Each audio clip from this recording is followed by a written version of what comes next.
Welcome to today's class on real analysis. Today we discuss some properties of Riemann-Stieltjes integrals. 1. If f belongs to R of alpha on AB, then CF belongs to R of alpha for every constant C. Proof.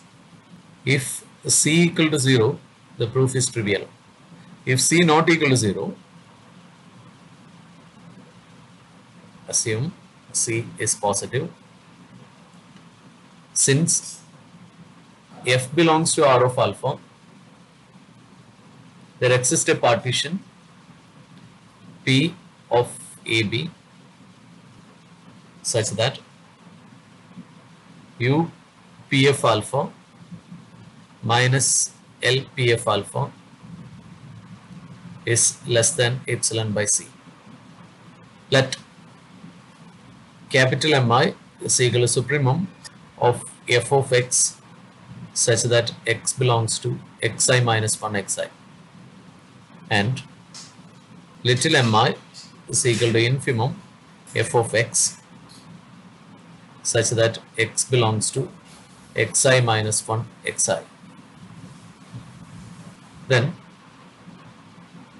CMI, C capital Mi is supremum of C f of x such that x belongs to xi minus 1 xi, and C little mi is equal to infimum Cf of x such that x belongs to xi minus 1 xi. Therefore, U P Cf alpha is equal to C into UPF alpha, and L P Cf alpha is C into L of PF alpha. Therefore, U P Cf alpha minus L P Cf alpha, this is equal to C into U PF alpha minus L PF alpha. So this is less than C into epsilon by C. You know that UPF alpha minus LPF alpha is less than epsilon by C.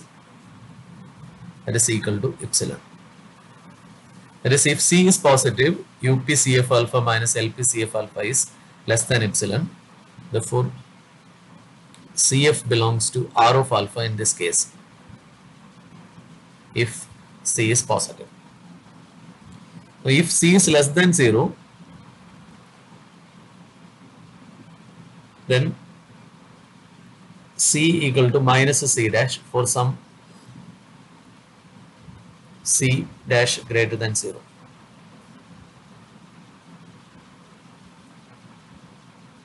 Then U P CF alpha, this is equal to U P minus CF alpha minus C dash F alpha.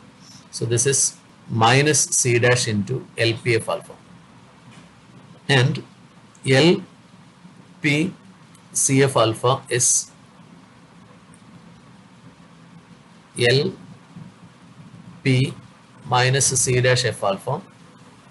This is minus C dash into UPF alpha. Therefore, UP CF alpha minus LP CF alpha this is equal to minus C dash LPF alpha plus C dash UPF alpha, that is equal to C dash into UPF alpha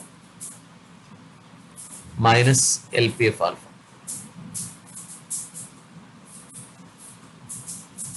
This is less than epsilon. If you take UPF alpha minus LPF alpha is less than epsilon by C dash. That is, in this case also, CF belongs to R of alpha. So we have proved that CF belongs to R of alpha for any constant C. Now, since CF belongs to R of alpha, lower Riemann-Stieltjes integral from A to B of CF equal to upper Riemann-Stieltjes integral from A to B CF equal to Riemann-Stieltjes integral of CF from A to B. That is, therefore, we have the lower Riemann-Stieltjes integral from A to B CF d alpha. This is equal to upper Riemann-Stieltjes integral from A to B CF d alpha. This is equal to Riemann-Stieltjes integral from A to B f d alpha. So upper Riemann-Stieltjes integral equal to lower Riemann-Stieltjes integral is equal to Riemann-Stieltjes integral of CF. Let's take this as equation 1. And since f belongs to R of alpha, we have lower Riemann-Stieltjes integral from A to B f d alpha. This is equal to upper Riemann-Stieltjes integral from A to B f d alpha. This is equal to Riemann-Stieltjes integral from A to B f d alpha. This is equation 2. Now, if C is greater than 0,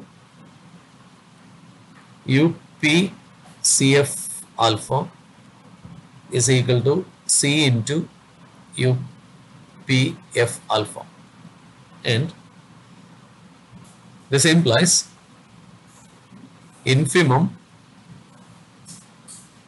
UPCF alpha is equal to C into infimum UPF alpha. That is, upper Riemann integral from A to B CF d alpha is equal to C into upper Riemann-Stieltjes integral A to B f d alpha. And by equation 1, this is equal to Riemann-Stieltjes integral from A to B CF d alpha. And by equation 2, this is C into Riemann-Stieltjes integral from A to B f d alpha.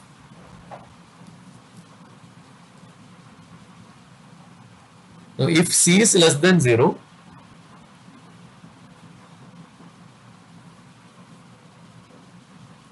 we take C equal to minus C dash, where C dash is positive. Therefore, integral A to B CF d alpha, this is equal to upper Riemann-Stieltjes integral from A to B CF d alpha, that is equal to upper Riemann-Stieltjes integral from A to B minus C dash f d alpha, because C is minus C dash, that is equal to infimum of the upper sums U P minus C dash f alpha. So this is infimum of minus C dash LPF alpha.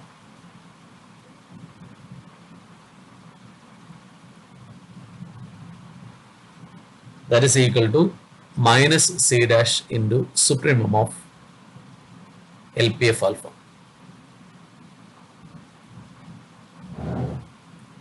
That is minus C dash into lower Riemann-Stieltjes integral from A to B f d alpha.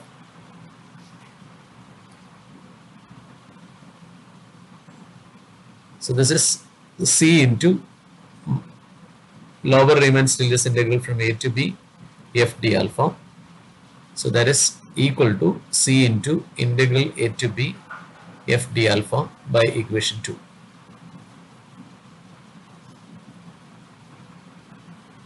That is, in any case, integral A to B Cf d alpha is C into integral A to B f d alpha.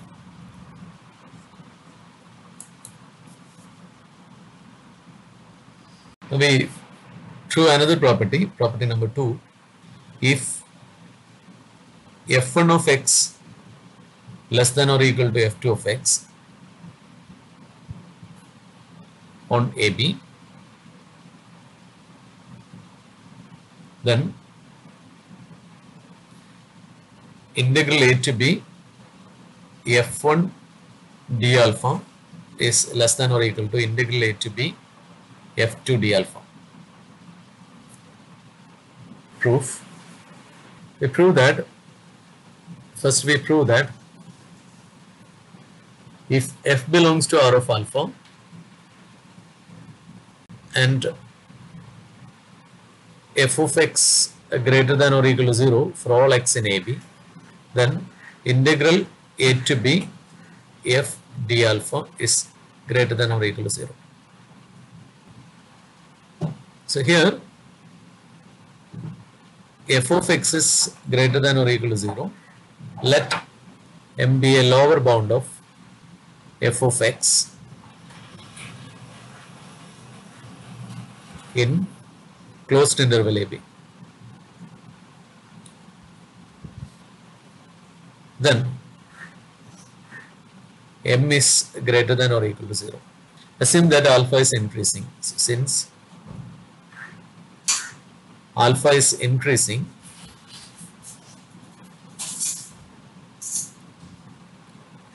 on AB,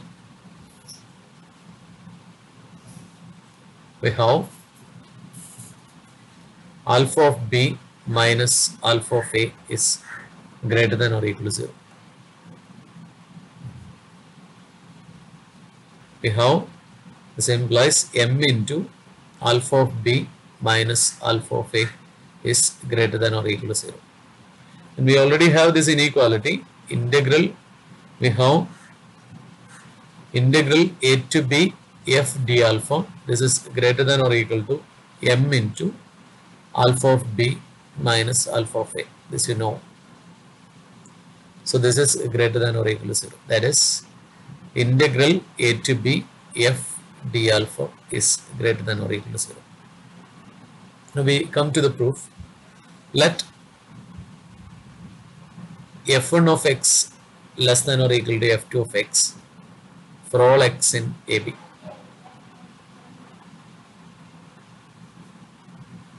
The same lies f2 of x minus f1 of x is greater than or equal to 0. Therefore, from this, from star, this is for all x in AB.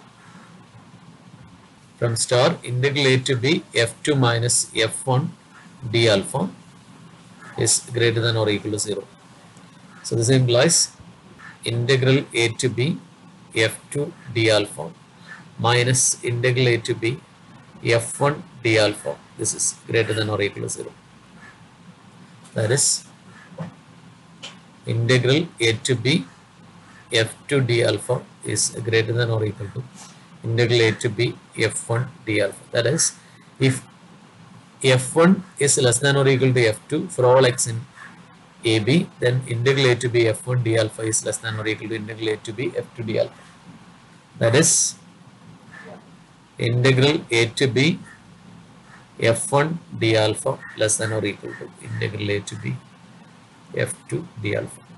This gives the proof of that statement. Now we discuss property 3. If f belongs to R of alpha on AB and A less than C less than B, then f belongs to R alpha on AC and on CB.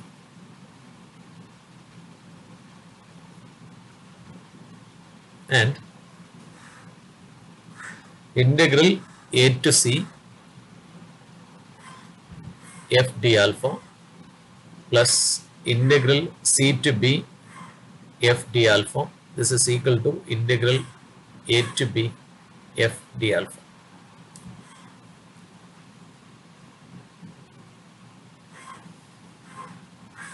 Proof.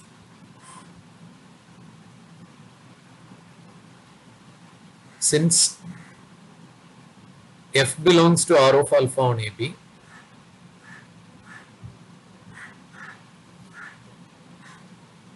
for a given epsilon positive,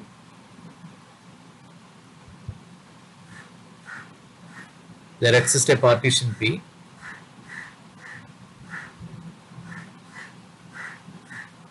of AB such that U of P of alpha minus L of P of alpha is less than epsilon. Let P star be a new partition obtained by adjoining P with C. P star is equal to P union singleton C. Then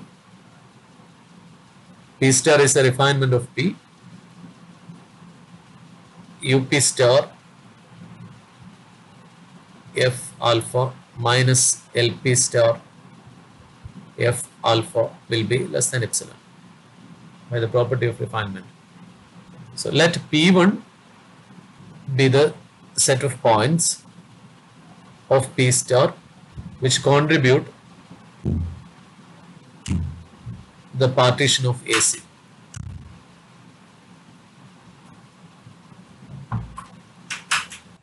And P2 be the set of points of P star which contribute the partition of CB. Then U P1 F alpha plus U P2 F alpha is equal to U P star F alpha, and L P1 F alpha plus L P2 F alpha equal to L P star F alpha.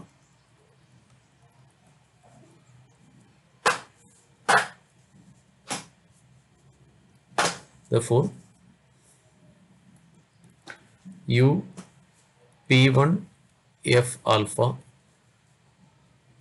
minus LP1 F alpha plus U P2 F alpha minus LP2 F alpha. This is equal to U P star F alpha minus LP star F alpha. So this is less than epsilon. Therefore, in particular, we have U of P1 F alpha minus L of P1 F alpha is less than epsilon, and U of P2 F alpha minus L of P2 F alpha less than epsilon. Both are positive. So this implies F belongs to R of alpha on AC and F belongs to R of alpha on CB.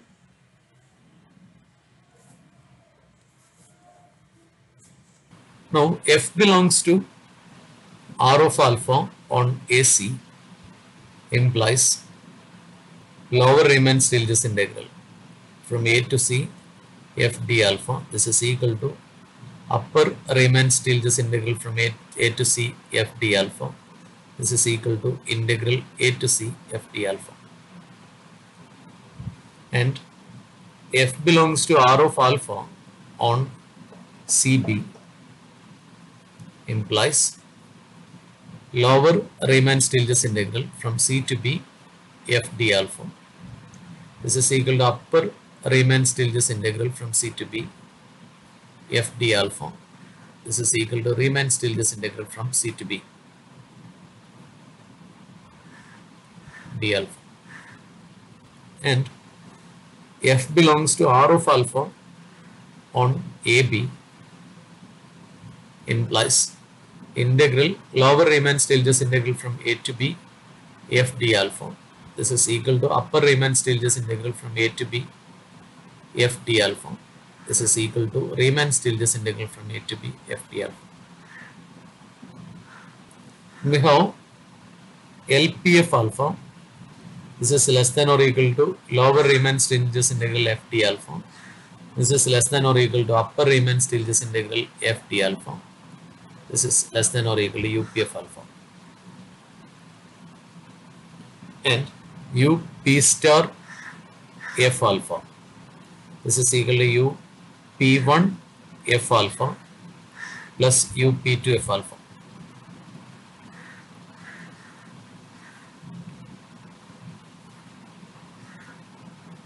Therefore, using this inequality, upper Riemann-Stieltjes integral from A to B f d alpha. This is less than or equal to U P star f alpha, and that is equal to U of P1 f alpha plus U of P2 f alpha.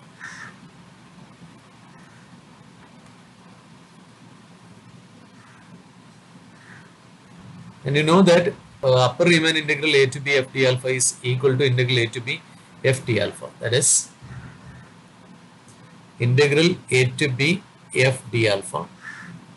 This is equal to integral A to B f d alpha, upper Riemann-Stieltjes integral. This is less than U of P1 f alpha plus U of P2 f alpha. That is, what you are getting is integral A to B f d alpha less than or equal to U of P1 f alpha plus U of P2 f alpha.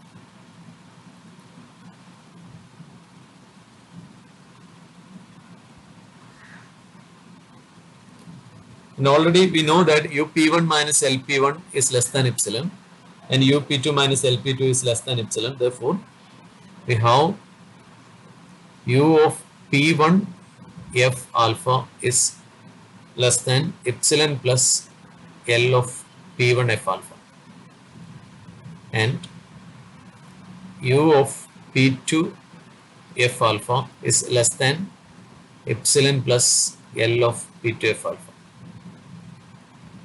This you know. Therefore,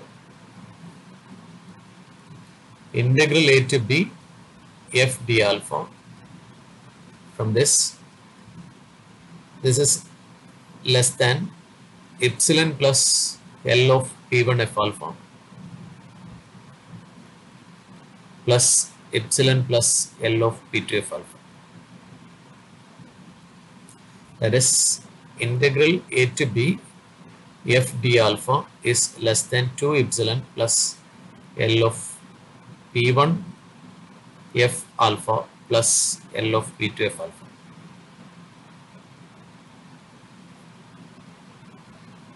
Now fix P1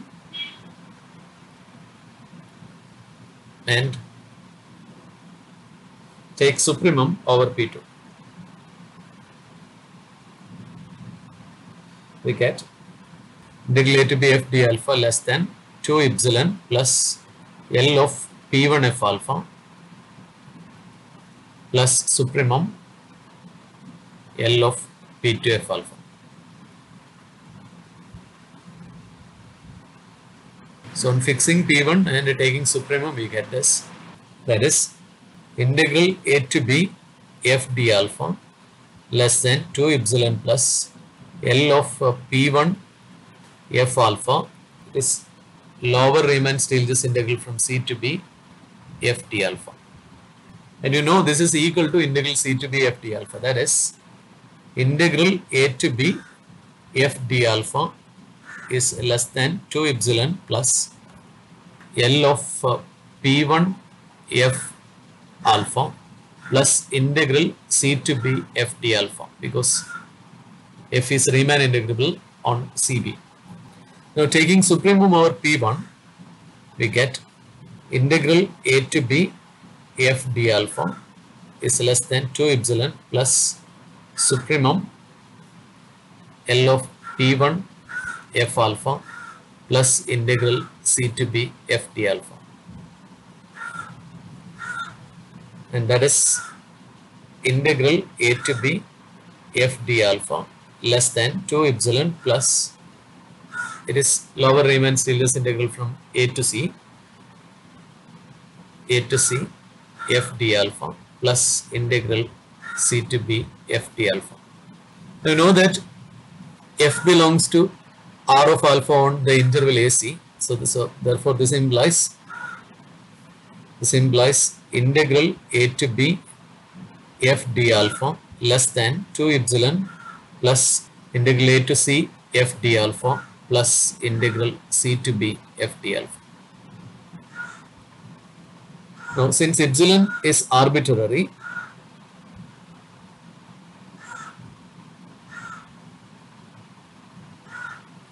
we have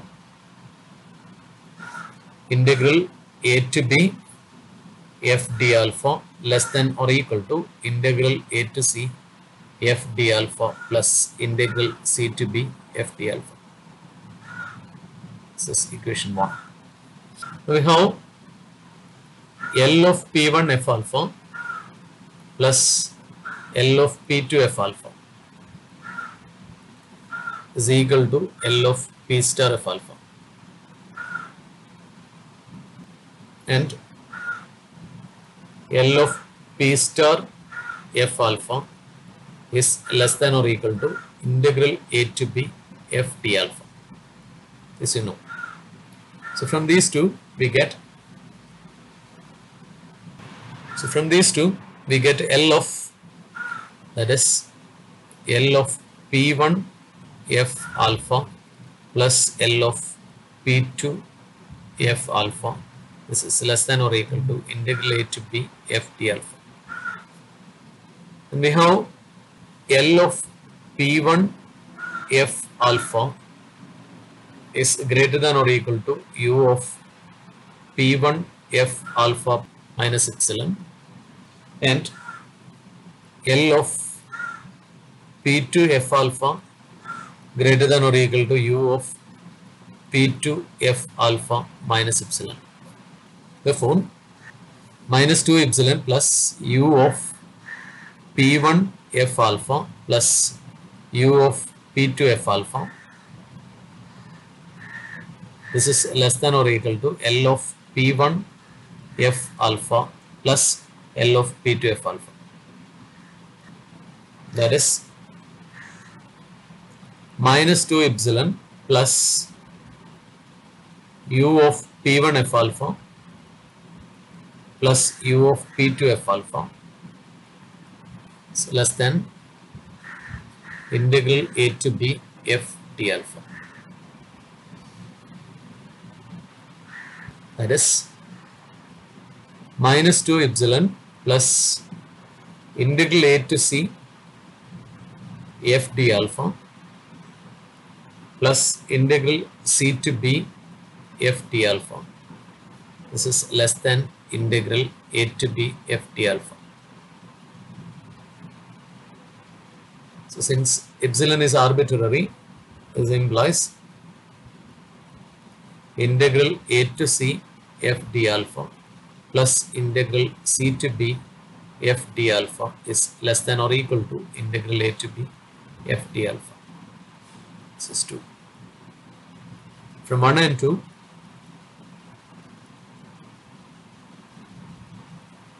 integral a to c f d alpha plus integral c to b f d alpha equal to integral a to c equal to integral a to b f d alpha. This proves the result.